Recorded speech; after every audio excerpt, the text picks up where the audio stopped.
Thank you all for being here. I am Deetra Russell. I serve as the Executive Director for the Martin Luther King Senior Community Resources Collaborative, and our collaborative is located here on this amazing campus. Every day, the collaborative works to bring outstanding programs and services for life enrichment purposes to the residents of the city of Atlanta, Georgia. Our collaborative is comprised of a powerhouse of local, state, and national nonprofit agencies that come together to make a difference in this community. Today, we are glad to bring together both the historic Ebenezer Baptist Church as well as the Neighborhood Assistance Corporation of America, better known as NACA, for this amazing event. So let's get right to it. Some of you may call him a civic leader. Some may call him a usurper. Some may call him an agitator, and some may call him a dedicated servant. Well, I happen to know him as all of the above. And I am very proud to not only have him as a chairman of our board, but my boss. So I will bring up to the stage now none other than the Reverend Dr. Raphael G. Warnock, Senior Pastor of the historic Ebenezer Baptist Church. We are grateful for the work of our partner, the Neighborhood Assistance Corporation of America, and all those who work with us to do this. But government is also an important part of this equation. And so it matters who gets elected at the local level, at the state level, at the national level.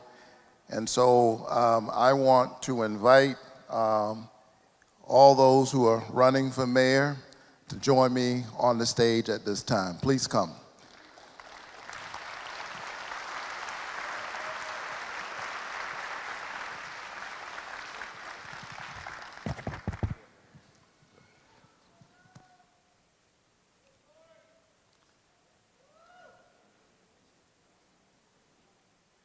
So I'm going to get right down to it because the folks who are to my left and my right, they've been doing a lot of these, I think about 60 or so, and there may be another one today, I don't know. But this one is focused sharply on the issue of affordable housing. We decided that as the home church of Martin Luther King Jr., that given our moral standing in the world and the work that we're called to do, that we would focus sharply on this issue. And so let me frame it in this way. 2 years in a row, Atlanta, the cradle of the civil rights movement, for 2 years in a row was the most unequal city in America. I want you to think about that. The largest wealth gap of any metropolitan area in the country was in Atlanta 2 years in a row. And this year, we're second, right behind Miami. So we're one of the most unequal metropolitan cities in the country. I know we pride ourselves, and I love Atlanta, we pride ourselves as a city too busy to hate. The question is, are we too busy to love? Are we too busy to help the folks like those who closed this morning? So connected to that is the issue of affordable housing, and we have asked the folks who are running for mayor to come and tell us what they would do to assist with affordable housing in the city of Atlanta. There's very little mobility and very little social mobility, and those two things are connected. And then there's not enough affordable housing being built in our city. And so we have researched the positions of the candidates, and I want to begin this morning by asking each of them a specific question relative to comments they've made in the past or relative to their position. And you each have 1 minute to answer. Say amen.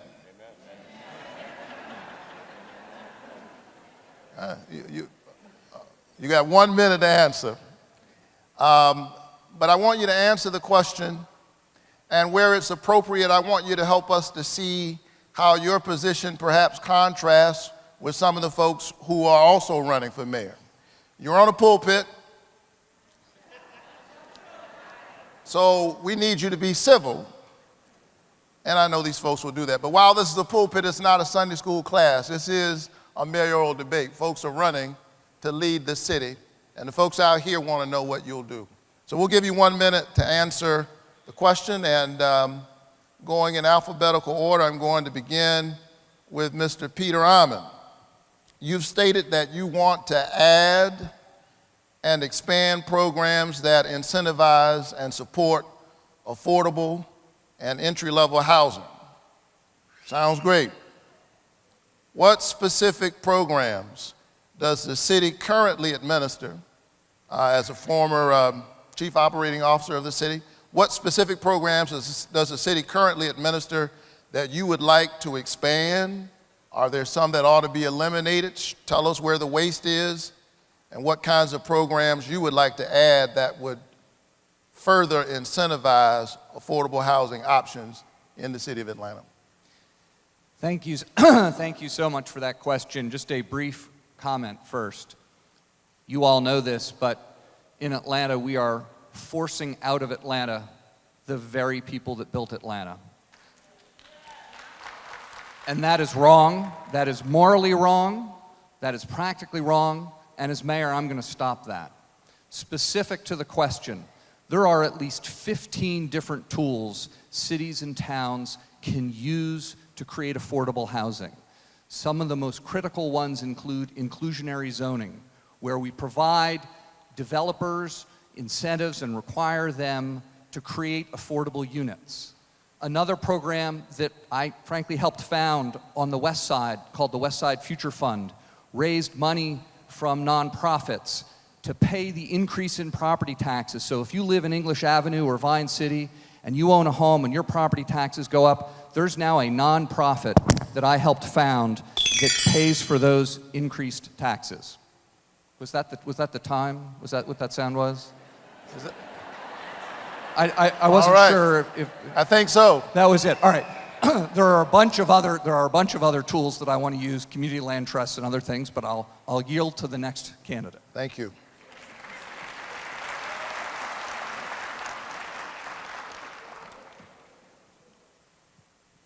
Mr. Rohi Amananchi, you've said that in a recent interview, you said, and I quote, "I'd say gentrification with the implication that you're pushing people out to allow other people to move in is pretty inherently evil." I did say Is that. it possible, you asked, to revitalize the city compassionately without displacing people? And so my question to you is how would you do that? How would you revitalize the city without displacing people? And what is your plan so that we have development without the people who helped build the city being pushed out? Thank you. So my name is Rohit Amanamanchi. I'm a transportation engineer from Georgia Tech, and I'm running on issues of traffic, but today's forum is on housing, which I have plans for as well. So the idea behind what I said, that gentrification is evil, but revitalization can happen without gentrification, is that I want to incentivize local businesses, small businesses, to thrive in neighborhoods and provide the kind of economy that boosts the lives of people that already live in that neighborhood. And what I want to do is advise the zoning policy update to not allow the kind of development that pushes people out, in that building skyscrapers where there are single-family homes, building economy that doesn't suit the people that live there. Those are the kinds of things that are getting built now in certain places in the city, and that's pushing into the South and West Side, and we have to resist that. We have to resist that because we have a dividing line in the city where one side of the city is really poor. So I'm going to give you a few more seconds to Mm-hmm. explain how. How would you do it? It starts with the zoning policy. The zoning policy should be written to not allow development that contrasts with what is already built, so that it instead incentivizes the kind of economy that helps the people that live in that neighborhood. Thank you very much.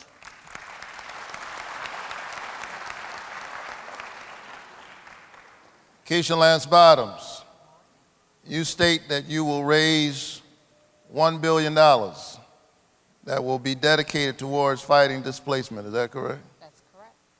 Where would this money come from? Who are you going to get it from, and how would you disperse it? Good morning. This is an issue that's very personal to me. When I was 7 years old, my family lost our family home to foreclosure. And the very next year, my father made some very desperate decisions to try and move us into another home that led him to prison. And so as I look at what you all are doing, it makes me think about the what ifs there had been programs like this. And this is why I have announced a very aggressive $1 billion plan, $500 million in private investment. We already see that coming online, $250 million investment in Turner Field, $100 million investment on the west side, and I think there's an opportunity for us to bring private partners together in the affordable housing space. We need 50,000 affordable housing units in the city. But secondly, $500 million in public investment, collaboration with all of our public land owned by the City of Atlanta, Recreation Authority, Invest Atlanta, Housing Authority, et cetera. It's very aggressive, and it sounds impossible, but it always seems impossible until it's done. All right.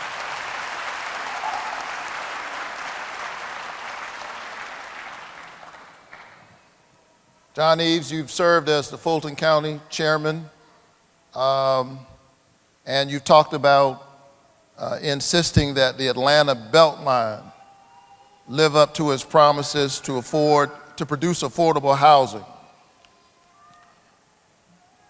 Folks are excited about the Beltline. It's a great thing, but there's a lot of gentrification happening around the Beltline. You have been a leader, an elected leader in the municipal area of Atlanta, Fulton County. How do you hold developers and the city at large accountable while moving this project forward? How do you do it? So, Reverend Warnock, the Atlanta that we know is changing. And I do have a solution to dealing with this gentrification issue. When I was a student at Morehouse College, I was a mathematics major. And so when you look at our senior population, people who live along the Beltline, people who are 55 years and older like myself, 32,000 of us own homes in this city.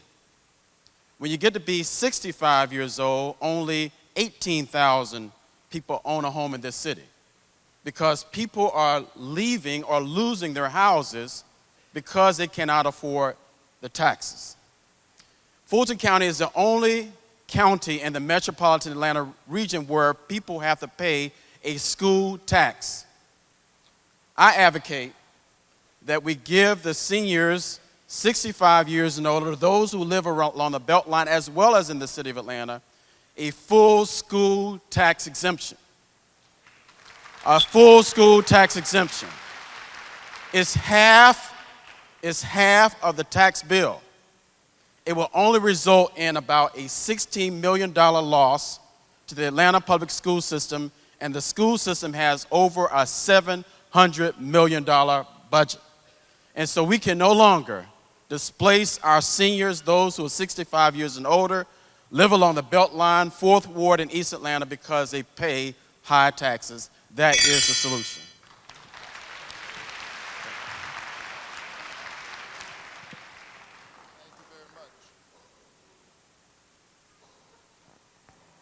Mr. Ford,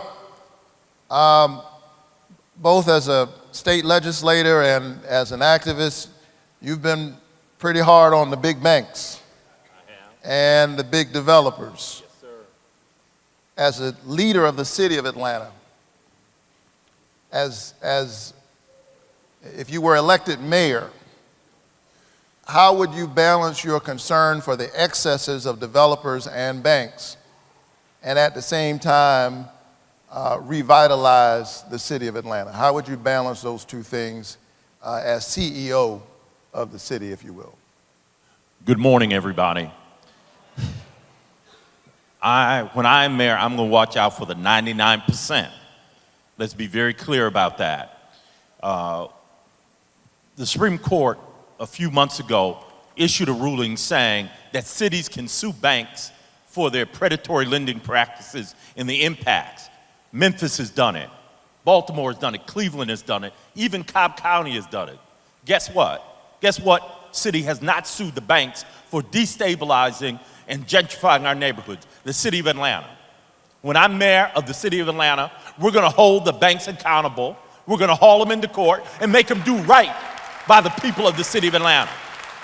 We're going to work with the banks, but when they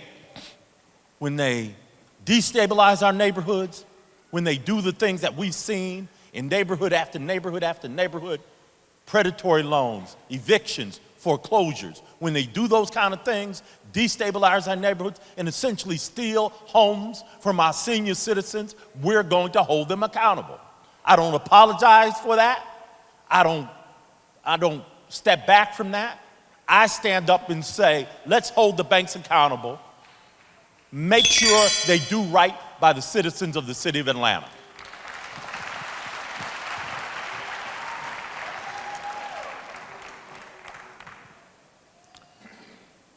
Kwanzaa Hall, we are sitting in your district. And this district has changed a lot. A lot of development, a lot of growth, a lot of revitalization, a lot of gentrification.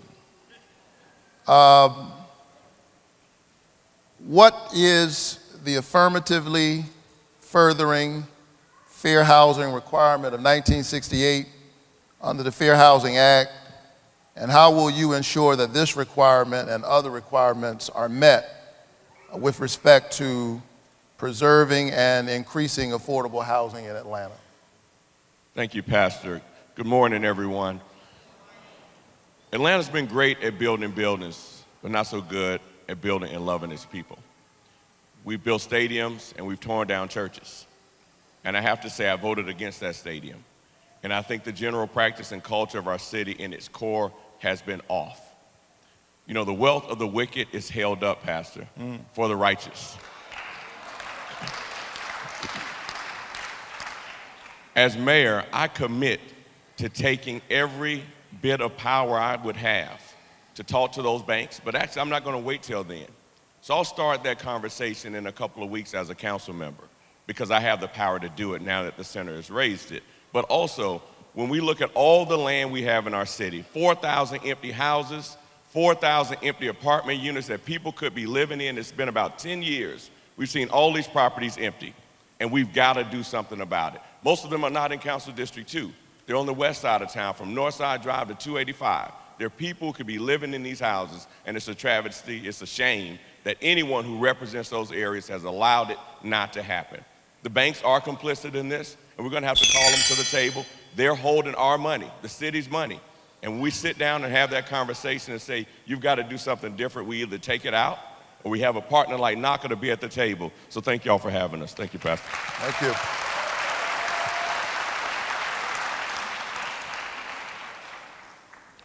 Caesar Mitchell, you serve now as president of the Atlanta City Council, and you've said that you want to encourage home ownership by rewarding residents who have remained in their homes for over 10 years and experienced a significant increase in their property assessment. How do you balance the city's need for revenue and achieve this aim at the same time?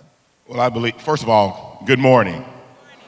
It's really great to be here. The first thing I'm going to do is I'm going to activate the NACA Army. NACA is an incredible organization, and you've been doing great work throughout this city and around this country for many years. I'm going to read something. I sent a note to my wife. She's a school teacher. Before we were married, she was able to buy a home. And as Brother Marks did earlier, he just asked on a humbug everyone to talk about what they were able to get in terms of a homeowner rate as well as their mortgage payment. I just sent this to my wife. I said, baby, can you tell me what you paid? Because she's a NACA homeowner. She said, I paid 1.5 interest rate, $574 a month. The program made it possible for me to buy a home on my lowly first-year teacher salary. When I am mayor, I'm going to make sure that we get all of the homes that are in this city, and we're going to turn the blight of vacant and abandoned homes into light. where teachers, police officers, firefighters, nurses, the creative class, young families can live and be there in dignity. We're going to do that every day in every way, and we're going to muster the power of the private sector so that we don't hurt the coffers of city government, but we're going to do it in partnership. We're going to activate the NACA Army, and we're going to make sure that folks like my wife and the people who are here today can achieve home ownership. Thank you.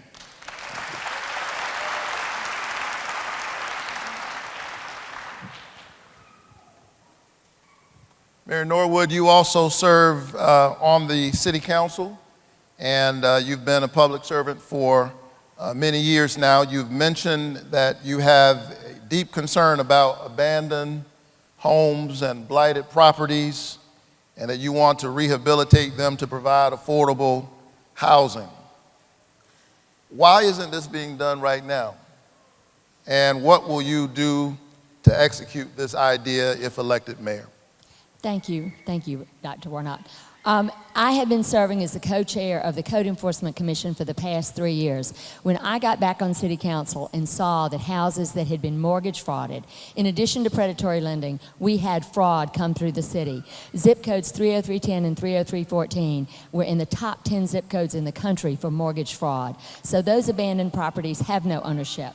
We changed the state law. It took us 2 years to do it. So now abandoned, blighted properties can have a public purpose. What does that mean? It means the city can take those properties that there is no ownership, we can transfer them to the Land Bank Authority, and we can auction them off, we can sell them to, and we can work with NACA to make sure that we have the right interest rate and the right mortgage payment for homeowners coming in. That is what Cesar Mitchell was talking about. We can have police officers, firefighters, teachers. It can be true affordable housing.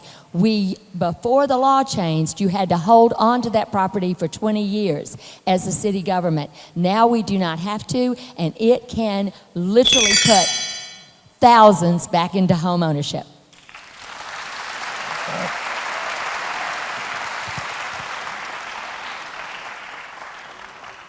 Kathy Willard, you say you will create a dedicated funding mechanism to support affordable housing.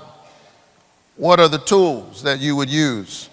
How much money annually would you look to set aside for affordable housing? How do we do this while at the same time balancing the city budget?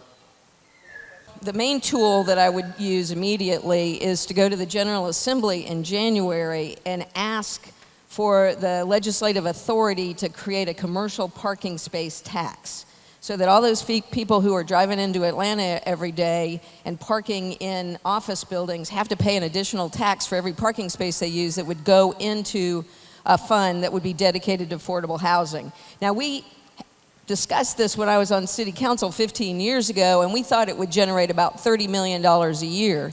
It's probably more than that now, and that's certainly not enough, but it would be the only dedicated revenue source that we have annually that would build time after time. But let's be sure that there's lots of things we have to do. The next mayor's got to be ready, and I hope it's me because I'm ready in January to go to the General Assembly and ask for an increase in the homestead exemption for all homeowners, for seniors, for low-income people, for institutional investors that are sitting on thousands of properties in our neighborhoods, that they will pay an escalating tax because the city of Atlanta is not going to finance their investment. And here's the genie. All right. My congregation wants one of those things when it's time for the preacher to stop preaching.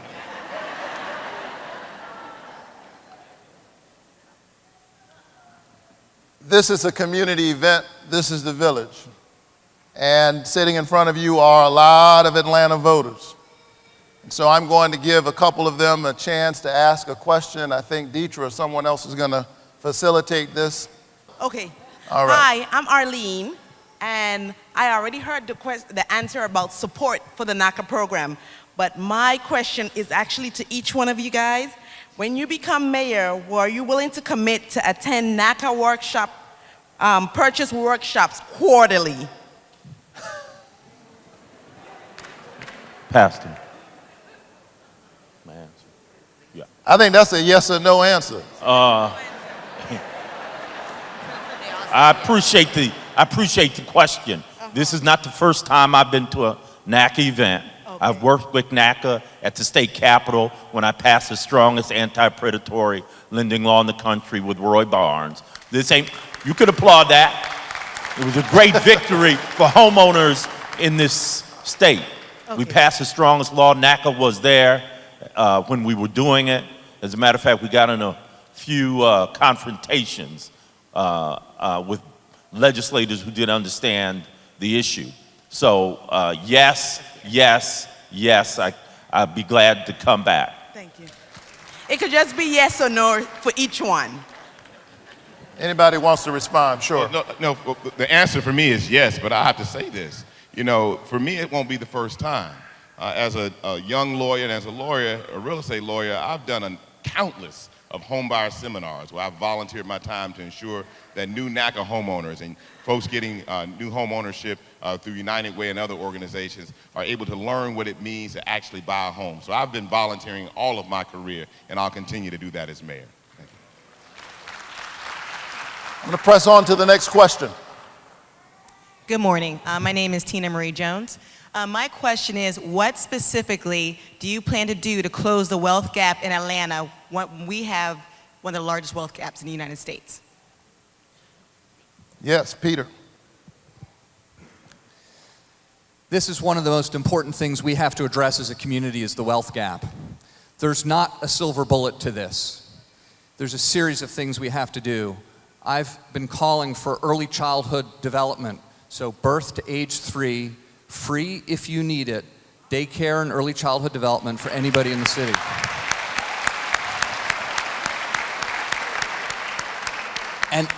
And it starts there. And we not only want to help the kids, but we want to help the parents. So while the kids are being taken care of, we need job training and job development and job placement. I want to expand by 10 times the amount of job training in the city. We have jobs in this city that aren't being filled because we're not connecting the employers to the people that need the jobs well enough. And as mayor, we're going to make those connections. We also need to make sure we have a great public school system. So I'm committed to working with the superintendent of schools and the school board and do everything I can to sacrifice for the Atlanta public school system.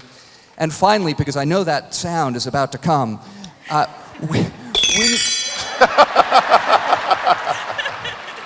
we need to make sure that we have transit in the city so people can get to and from their jobs. So it's all of those things. Thank you. All right. So those are great ideas, but how are you going to pay for it? There is a school-to-prison pipeline that's occurring right here in Atlanta. Reverend Warnock talked about the expungement summit. He and I actually co-sponsored the summit here in this church, served over 1,000 people, that provided them with expunging their records and also giving them a job, which is a way to get them to have economic mobility. So I did it. So how do you pay for it? Atlanta residents spend $500 million a year on law enforcement, the court systems of Atlanta and Fulton County, and the 2 jails that are in the city of Atlanta right now. The Atlanta Detention Center operates at $35 million a year. It has low-risk, nonviolent, some cases homeless people in that facility. As chairman of Fulton County, the city tried to sell it to Fulton County twice. We said no. It is useless. I say close that jail down, put the folks on an income monitor, use the $35 million of savings and reinvest it into our community, into youth programs, after-school programs, etc. That's the best way. That's the best way with funds to enhance economic mobility within our city. Thank you so much. Thank you. So I think Peter and John have said great things, but I think we need to also address the question of where we need to focus this development because, like I said, the South Side and West Side have a huge disparity in the income as opposed to the North and East Sides. So when we think about these programs, we need to be deliberate about enacting them in the South and West Sides first. So, and it starts with the kids, right? We need to partner with APS to provide vocational training during the school year and employment opportunities during the summer so that they have a chance to learn skills that they could use to earn money while they're in school, help their families out, and have a job when they graduate high school or be able to go to college afterwards.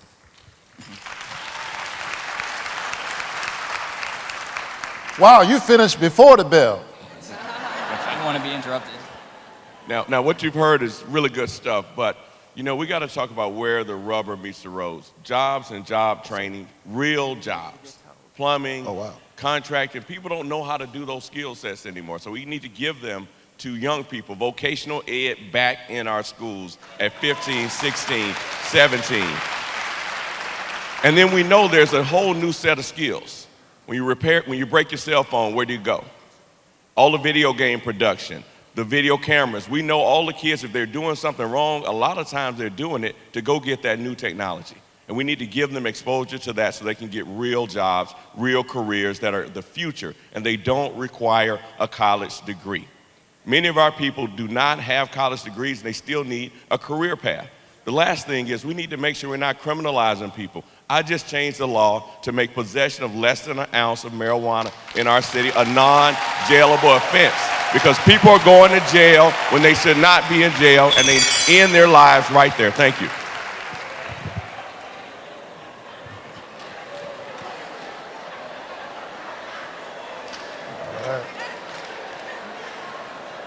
Nelson Mandela said education is the most powerful tool that can be used to change the world. And I mentioned earlier the difficulties that my family faced. And I went from being a kid going to ballet every Saturday to visiting my father in prison on Sundays.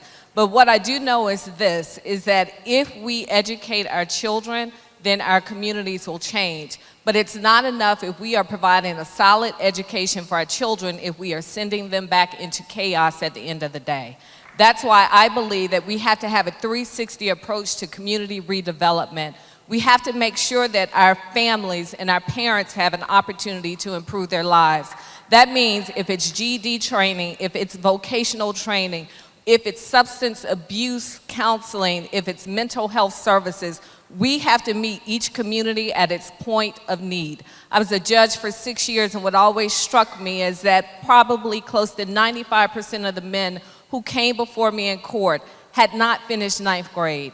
That means our issues with income inequality and our issues with any number of things that challenge our communities don't start at 18, they start in 3rd grade, and that's why we have to build up our families.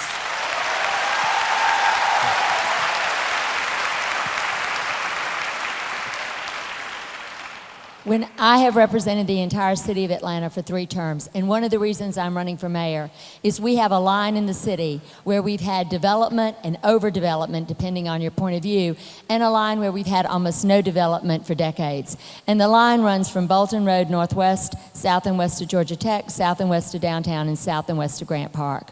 I have been concerned for years. I saw mortgage fraud.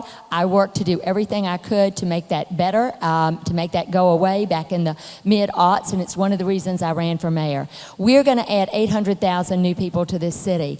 I want to see those new people come everywhere, but not displacing our existing residents. We can bring businesses to our corridors. We can bring prosperity to our south side. We need jobs for our young people. When there hasn't been an economic development in their neighborhoods, there are no jobs. Maynard Jackson had jobs for kids. We need jobs for kids. We need internships, and we need to make sure that all of our children are reading at 3rd grade level by the 3rd grade. That is going to help them. That's going to help their families. And I'm out of time.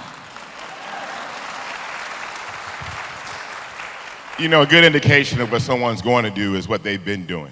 And what that means is, you know, when someone says they want to see this happen and that happen, you got to ask them, what have you been doing? For 12 years, I've had a program called the College Prep Series to get young people ready for college and career and get their parents ready to support them to bridge from where they are to where they can be. To date, we've served over 7,000 children in this city to get them ready to go to the next step of college and career. When I'm mayor, we're going to take that to the next level. Because if you can increase opportunity for young people, you will reduce crime in this city and you increase quality of life. The second thing is, I've had a program for 6 years called Atlanta Back to Business, where we've created opportunities for folks who've been displaced from their jobs, people who've lost their careers, who want to get involved in entrepreneurship, to come and find out what it means to be a small business owner and to support them by getting them connected with opportunities in government, opportunities in the private sector. If you want to close the income inequality gap, you got to increase opportunity in this city through jobs and entrepreneurship, making sure our young people are on the right track to get to college and get to career. You've also got to make sure you lower the cost of living. Affordable housing is how you lower the cost of living, making sure that you can get into a home affordably and you can get into that home in a way that you and your family can have dignity without losing every dime you have just trying to pay the rent. Thank you. Let me hear from Kathy. So, you know, I started my career as a community organizer. So the question I have, which is probably in your mind right now, is that you've heard all these really great ideas from people who've been at City Hall at one time or another in the last 8 years. And the question that comes to me is, well, why haven't you done any of this? Right? So Peter's got an idea to give everybody free childhood. That's going to cost about $100 million every single year. John's got a great idea that'll save about $35 million first time around, but less than that annually. But maybe we can put some of that into the early childhood education. We have to talk about what are we going to do? Are we going to focus on this? I've been down at the Capitol year in, year out, fighting for social justice issues. And we have a state that won't expand Medicaid and puts people into illness that they can't get themselves out of. When Ben Carson, the Secretary of HUD, says that he's going to eliminate $6 billion from our housing budget federally, we have a problem. So we have to work together to stay focused to get this done. When I'm at City Hall, I'm going to get it done. I'm going to build 5 lines of transit so people can give up cars and start moving around to jobs.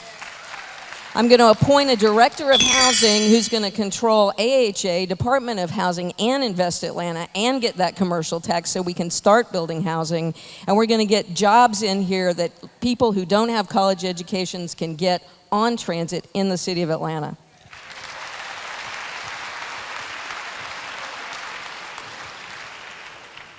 I'd like to make 2 points.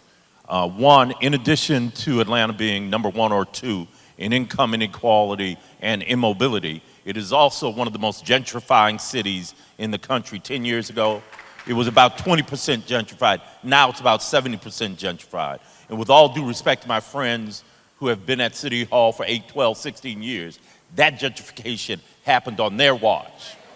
So we need to be very careful.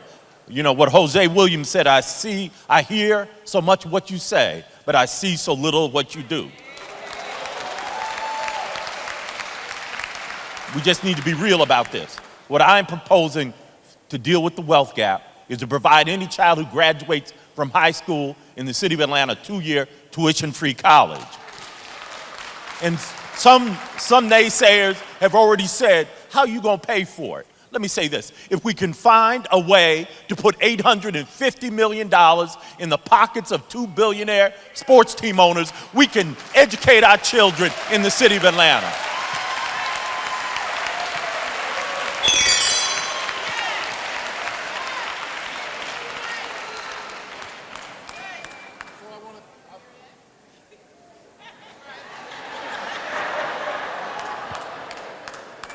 Let's give all of the candidates a round of applause. Thank you.